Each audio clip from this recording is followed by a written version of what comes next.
अस्सलाम वालेकुम नाज़रीन, मेरा नाम है राना साजिद और मैं हूँ शान से आज बुशरा। हम बात करेंगे पाकिस्तान में यूनिवर्सिटी क्रिकेट के हवाले से और मोस्टली उन लोगों के लिए आज की ये वीडियो फ्रूटफुल है कि जो पाकिस्तान क्रिकेट का हिस्सा बनना चाहते हैं, वुमेन हैं या मेंस हैं या फिर डोमेस्टिक कल्चर को पाकिस्तान के वो सीखना चाहते हैं, जानना चाहते हैं।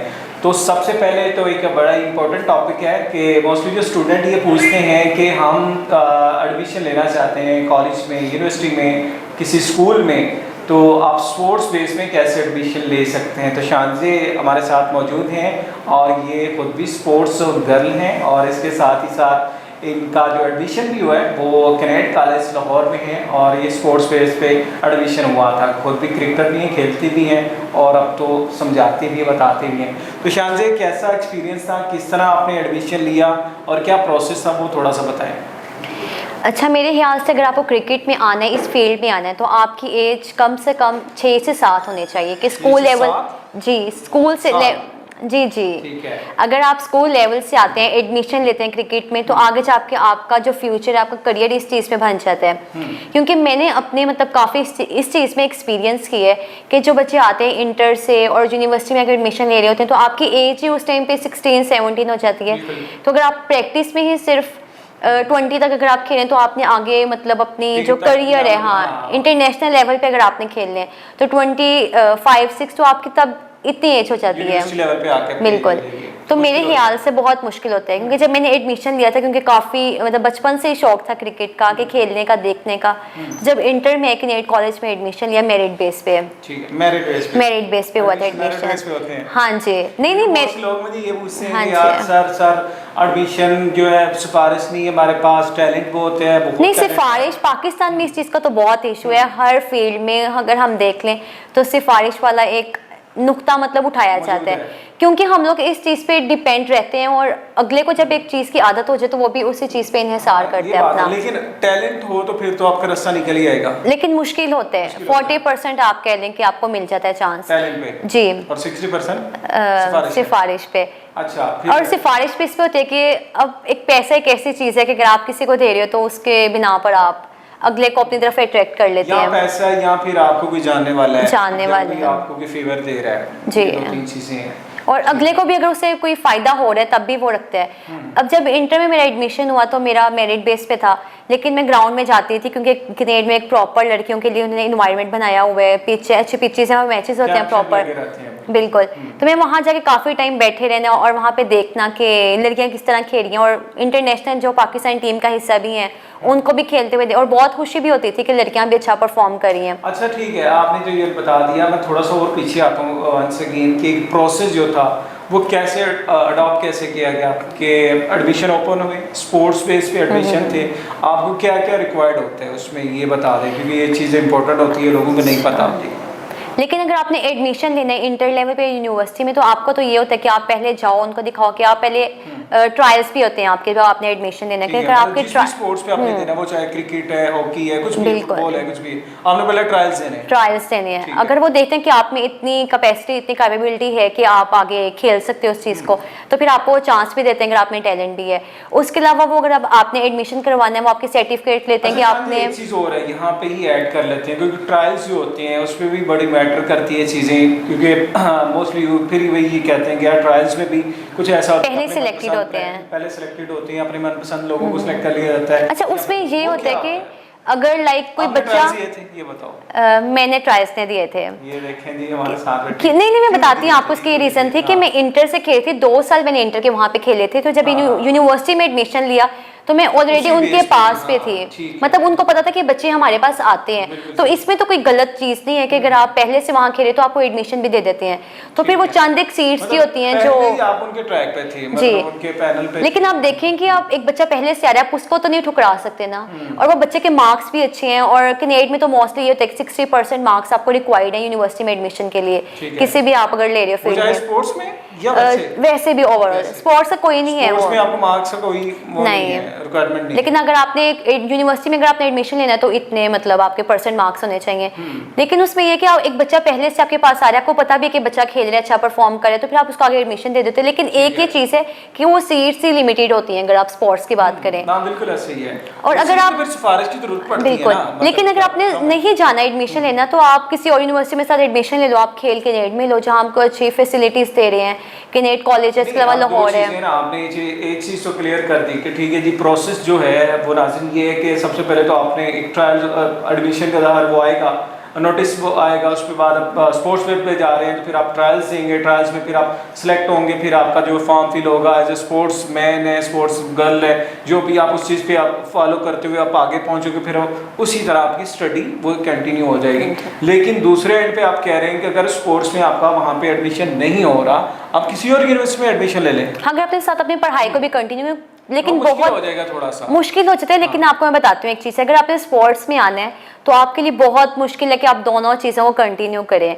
क्योंकि ये चीज़ें मैंने खुद जी बिल्कुल फेस की हैं कि जब लाइक यूनिवर्सिटी के स्टार्ट, अभी मेरी और भी फ्रेंड्स हैं जो साथ स्पोर्ट्स भी खेलती हैं और साथ सेम सेमेस्टर में मेरे साथ, तो उनको भी इस चीज़ का काफ़ी मसला आता है कि आपकी क्लास है तो आपको वहाँ पे मैच है, आपको मैच छोड़ना पड़ जाता है। लेकिन आप मैच तो ज़्यादातर लड़कियाँ नहीं छोड़ती मैच, क्योंकि अगर क्लास तो आप छोड़ देते हो, एक्सक्यूज़ कर लेते हो, बाद में समझ लेते हो, पढ़ाई का तो आप कर ही लेते हो, लेकिन आप वहाँ पे प्रैक्टिस और ये चीज़ों को आप मिस नहीं कर सकते। तो बहुत मुश्किल है कि दोनों चीज़ों को साथ लेकर चले। मोस्टली जो लोग हम देखते हैं स्पोर्ट्समैन भी होते हैं, वो चाहे पाकिस्तानी नेशनल टीम की वुमेन्स हैं या मेंस हैं, जो भी लोग हैं, या अदर देन इसके हम किसी और स्पोर्ट्स की बात कर लेते हैं क्रिकेट के अलावा भी, तो हम देखते हैं मोस्टली वो समझ हाई क्वालिफाइड नहीं होते, अनएजुकेटेड या समझ कि मैट्रिक पास हैं या इंटर पास हैं, इतने ही होते हैं। उसके बाद फिर आप कहते हो कि इंटरनेशनल इवेंट्स पे जा रहे हो तो आपको फिर इंग्लिश नहीं आ रही, आपको ये इश्यूज आ रहे हैं। तो ये तो एक नेचुरल सा ट्रुथ है कि वाकई में जब आप दो चीज़ों को साथ लेके चल रहे होते हो, कैरी की होती हैं आपने, स्टडी भी है और स्पोर्ट्स भी है, फिर आपको एक पे प्रेफर करना पड़ता है, चाहे वो आपके घर वालों की तरफ से प्रेशर है या फिर आपका अपना पैशन है कि यार मैंने स्पोर्ट्स में आना है या मैंने स्टडी को फोकस करना है, क्योंकि दोनों चीज़ें एक अलग अलग हैं बिल्कुल ही। तो आप अगर डॉक्टर इंजीनियर बनना चाहते हैं आपको स्टडी करना पड़ेगी, या कोई भी अदर पैशन है, तो इसी तरह स्पोर्ट्स में आना चाहते हो फिर आपको स्पोर्ट्स को वक्त देना पड़ेगा। तो कितना मुश्किल होता है एक स्पोर्ट्समैन को, एक स्पोर्ट्स गर्ल को, स्पोर्ट्स वुमेन्स को, कि ये सारी चीज़ें मेंटेन करना। फिर आप जैसा क्रिकेट के एनवायरनमेंट की बात कर रहे हो, फेवर मिलती है कोई जब एजुकेशन के कुछ सेमेस्टर समझ लें या फिर आपकी कुछ क्लासेस मिस होती हैं तो अब टीचर जो होती हैं वो फेवर देती हैं कि यार ठीक है इसका एडमिशन इसी बेस पे हुआ था तो अब हमें इसको कैरी करना है, या मार्क्स की ग्रेस का भी थोड़ा सा होता है ऑप्शन, वो क्या आता है, वो थोड़ी सी चीज़ें बताएं। अच्छा, वैसे कैनेड में ऐसा इस तरह से बिल्कुल भी नहीं है कि आपको फेवर दें, लेकिन वो टीचर पे डिपेंड करते हैं। ये काफ़ी टीचर्स होते हैं कि वो, अब हमारे एक सर थे, मैं इनको एग्जांपल देती हूँ आपको, कि वो कहते थे कि अच्छा स्पोर्ट्स का बच्चा, इसको माफ़ी है हर चीज़ में। अच्छा। तो ये काफ़ी अच्छी चीज़ है टीचर्स की, मतलब जो इनिशिएटिव लेते हैं स्पोर्ट्स के बच्चों के लिए। लेकिन वैसे अगर हम बात करेंगे स्पोर्ट्स डिपार्टमेंट में जाके कि हमें फेवर दें, हम क्लास लें, वो कहते हैं नहीं आप क्लासेस लें, कोई एक्सक्यूज़ नहीं आपको मिलेगा। हाँ, अगर कहीं पे कैंप लगे किसी दूसरे सिटी में है तो वहाँ पे जाना पड़े तो वो कहते हैं हाँ अब हम आपको दे सकते हैं, और वो उनका मेन प्लेयर है। अगर कोई ऐसे ही कोई है एमिसा और, तो वो कहते हैं नहीं आपको नहीं हम दे सकते, उसके लिए कोई एक्सक्यूज नहीं है। बिल्कुल, या तो आपने परफॉर्म करना है या आपने पढ़ना है, और दो ही चीज़ें होती हैं किसी भी शोबे पर आप जाएं, मतलब टैलेंट है तो फिर आप टैलेंट को वो दिखाएं, आप एजुकेटेड है मतलब पढ़ना चाहते हैं फिर इंटेलिजेंट होना चाहिए, दोनों चीज़ें होती हैं।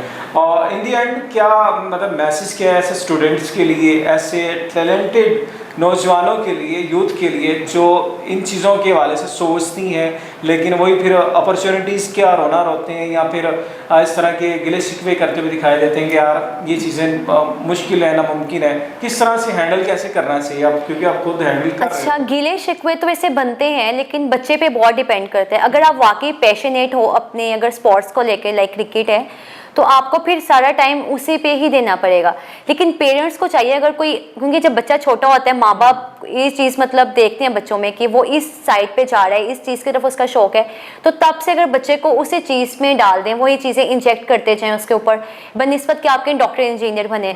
वो तो एक ज़माना पहले का था कि हर बस डॉक्टर इंजीनियर और पायलट बनते थे। मसला ये है, मसला नहीं मतलब आप समझ लें कि नेचुरल सी बात ये है कि हम हमारा कल्चर या पाकिस्तान की हम बात कर रहे हैं ऑब्वियसली कि वहाँ भी ये चीज़ें इशू मैटर करती हैं कि अगर हम बच्चे को पढ़ाएंगे नहीं, अगर हमने स्कूल में भेजा है, कॉलेज में भेजा है, यूनिवर्सिटी में भेजा है, तो हमने पढ़ने के लिए भेजा है, अगर हम उसको पढ़ाएंगे नहीं तो कल को हमें कमा के कैसे खिलाएगा, मतलब हमारा कैसे रोज़गार कैसे बनेगा। तो आप इस चीज़ को कैसे देखते हो कि भाई कि हम पहले से बच्चे को देखें, अगर वो क्रिकेट खेलना चाहते तो आपको लगता है कि हमारे पेरेंट्स कहेंगे हाँ ठीक है तुम पढ़ना तो क्रिकेट ही खेल, क्योंकि हमें तो ये लगता है क्रिकेट या कोई भी गेम है उसमें आप अर्न नहीं कर पाओगे, आपको अपॉर्चुनिटी अगर इन केस नहीं मिलती तो फिर आपको वो टाइम वेस्ट दिखाई देगी, आप टीम तक नहीं पहुंच पाए तो फिर आप कहोगे यार ये मैंने टाइम वेस्ट कर दिया, पैसा भी नहीं हाथ आया, स्टडी भी नहीं हुई, ये सारी चीज़ें बड़ी मैटर करती हैं। बिल्कुल, लेकिन अगर आप देखें, अगर आप मेहनत कर रहे हैं और वाकई पैशनेट हैं तो अल्लाह की तरफ से आपको उसका सिला मिलता है। अगर आपको उस चीज़ पे नहीं मिलता तो आपको किसी और तरीके से मिल जाता है।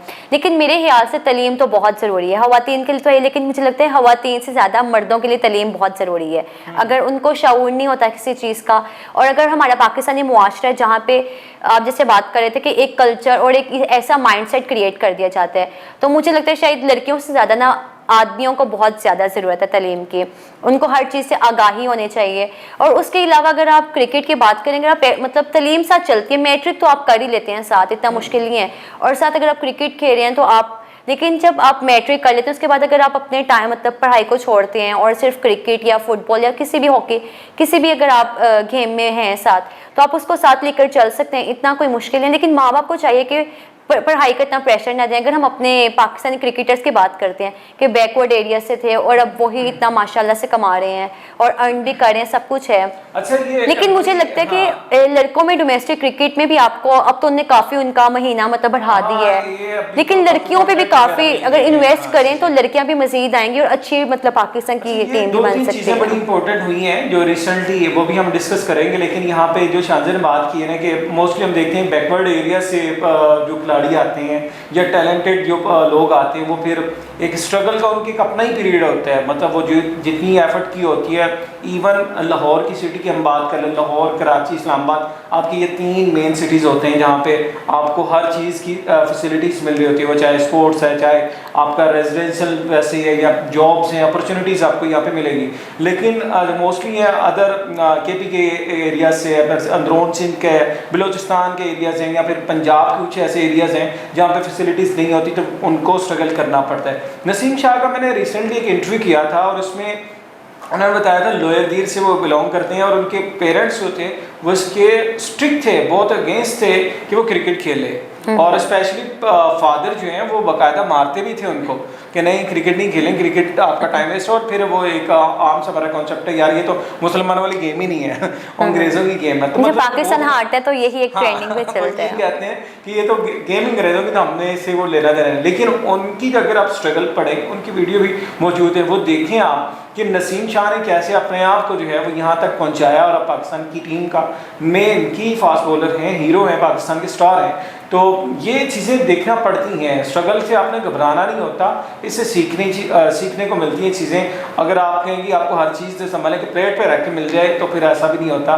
वो 4 दिन में आप फिर गंवा भी देते हैं, क्योंकि लेकिन स्ट्रगल बहुत ज़्यादा होती है। जो हमारे क्रिकेटर्स अभी हमारे मतलब पाकिस्तान को रिप्रेजेंट करें, नो डाउट उनके से बहुत स्ट्रगल होती है कि अगर हम उनको पहले देखेंगे वो किस तरह से उन्हें प्रैक्टिस और किन ग्राउंड्स में की, कि जहाँ पे पाँव रखना भी मुश्किल होता है वहाँ पे प्रैक्टिस करना। अब शादाब खान को आप देख लें, वो खुद बताते हैं कि जिस ग्राउंड में हम खेलते थे वहाँ पे तो बहुत मुश्किल था, बैलेंस ग्राउंड नहीं मिलती है आपको। अगर आप क्रिकेट की बात करते हैं, आपको पता है आम जो कॉमन एरियाज होते हैं वहाँ पे एक विकेट ही बनी होती है, बाकी आपका ग्राउंड सारा प्लस माइनस होता है, अप डाउन होता है, वो आप जिस तरह जुगाड़ लगा के खेल लेते हैं वो सारी चीज़ होती हैं।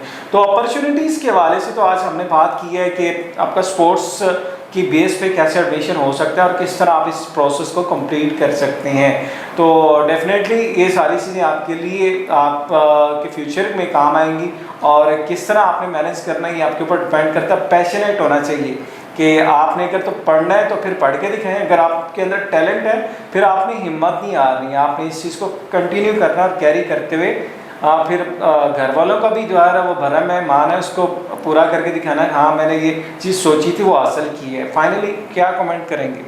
अच्छा, मैं ये चीज़ कहूँगी जो हमारे पाकिस्तान में ये बहुत कहा जाता है कि लक है इस इंसान की कि यहाँ तक पहुँच गया है, और काफ़ी मतलब जो हमारे लाइक रिश्तेदार हैं या फिर कोई रिलेटिव्स में हैं वो जब टीम का हिस्सा बनते हैं, हम कहते हैं अच्छा ये तो इंसान यहाँ पे खेलता था, इसकी तो एकदम लक चल गई, लेकिन आपको नहीं पता कि वो किन मुश्किल हालात से गुजर के यहाँ तक पहुंचे हैं। और ये लक, मेरा तो वैसे बिल्कुल यकीन है कि आपकी लक है। अगर आप हार्ड वर्किंग मतलब कर रहे हैं, हार्ड वर्क है अपने किसी भी चीज़ को लेकर, उस पर मेहनत भी कर रहे हैं, तो वो अल्लाह आपको उसका फल देते हैं, इंसान कुछ भी नहीं कर सकता। तो जो लक वाली चीज़ है ना, ये बहुत कम मतलब होती है, 10% आप कह लें कि आपकी लक चलती है, वरना आपकी जो मेहनत होती है वही उसका ही आपको फल मिलता है। और वाकई में मेहनत रायगा नहीं चाहती, ये तो समझ कि हमारा ईमान भी है, तवक्कल भी है कि अगर आप स्ट्रगल करते मेहनत करते हैं आपको फल तो ज़रूर मिलेगा ही मिलेगा, वो चाहे थोड़ा सा लेट मिल जाए लेकिन मिलेगा लाजमी, रायगा नहीं होगी। तो लक वो जिस तरह शाहजहां ने बात की 10% वो भी ऐड होती है, लेकिन स्ट्रगल ही असल चीज़ होती है, वो आपको वहाँ तक पहुँचाती, कामयाबी तक लेके जाती है। तो आज की वीडियो से इतना ही, और दोबारा एक और वीडियो के साथ हाजिर होंगे। अपना ख्याल रखिए, अल्लाह हाफिज़।